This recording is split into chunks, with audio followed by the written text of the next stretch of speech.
abonnez-vous massivement et partagez.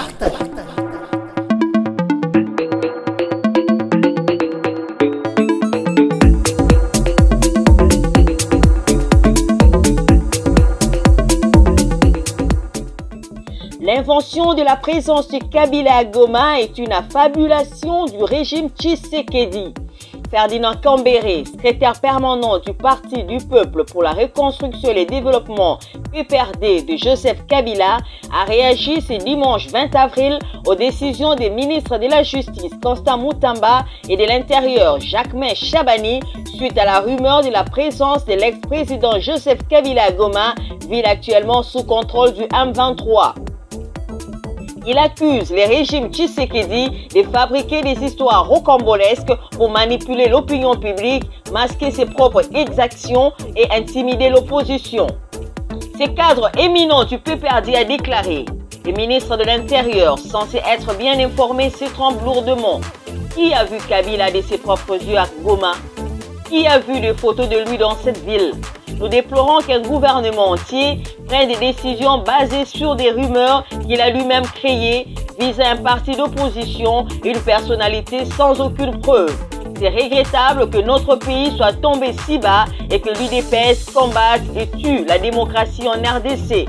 Concernant l'ouverture des poursuites judiciaires contre Joseph Kabila et ses supposés complices accusés de soutenir le M23, la saisine de ses biens immobiliers et mobiliers, la suspension des activités du PPRD sur tous les territoires nationaux, ainsi que les restrictions des déplacements imposés à certains cadres du parti, Ferdinand Kambere dénonce des actes illégaux propres à un régime dictatorial et totalitaire.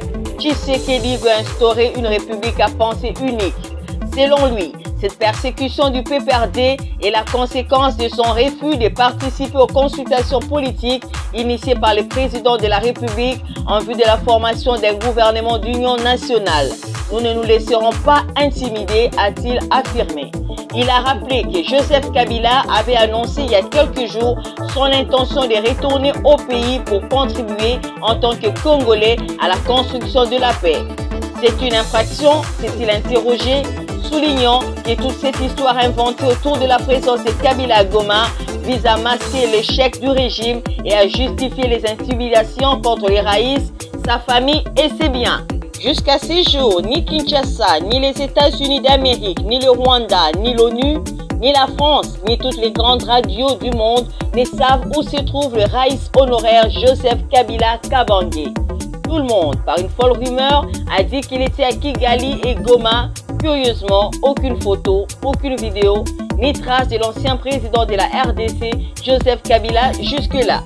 Ils ont dit qu'il était arrivé à Goma pendant la journée à 16 h par la grande barrière de Goma.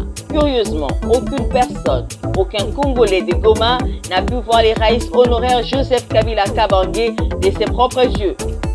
Toutes les grandes radios du monde ont été emballées dans les mensonges pour crier tout haut de la présence de l'ancien raïs Joseph Kabila Kabange dans la ville de Goma et à Kigali.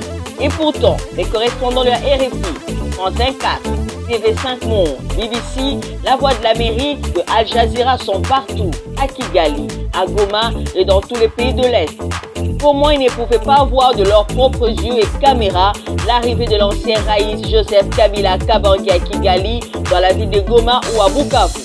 Curieusement, ces radios font consommer à la population congolaise un grand mensonge sur la présence ou pas de l'ancien raïs Joseph Kabila Kabange dans la ville de Goma ou à Kigali.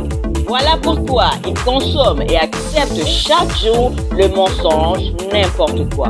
La présence supposée de l'ancien raïs Joseph Kabila Kabange dans la ville de Goma est une folle rumeur.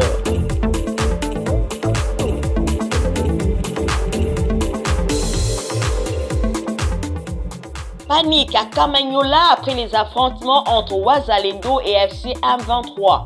Le groupement de Kamanyola dans les territoires de Walungu vit dans la psychose à la suite des affrontements qui ont opposé les combattants Wazalendo aux militaires de l'AFC M23. Des attaques sur les positions M23 Kamanyola Centre ont été lancées par les Wazalendo à partir des collines qui surplombent Kamanyola dans les escarpements de Ngomo.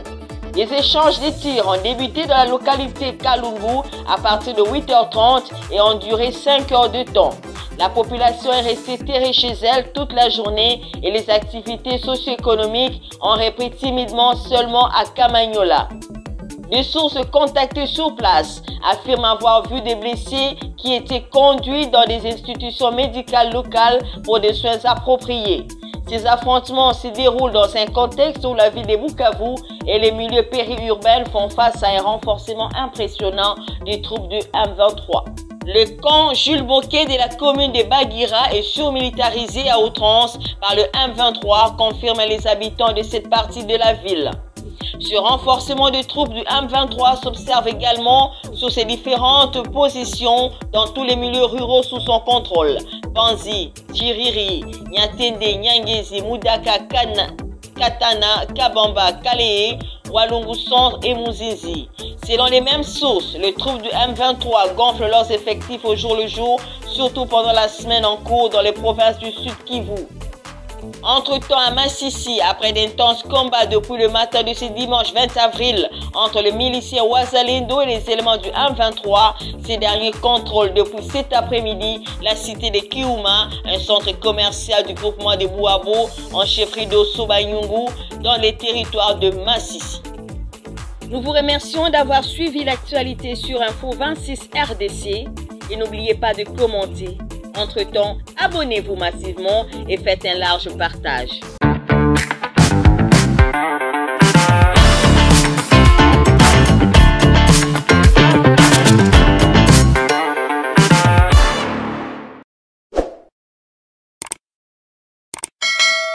Abonnez-vous massivement et partagez.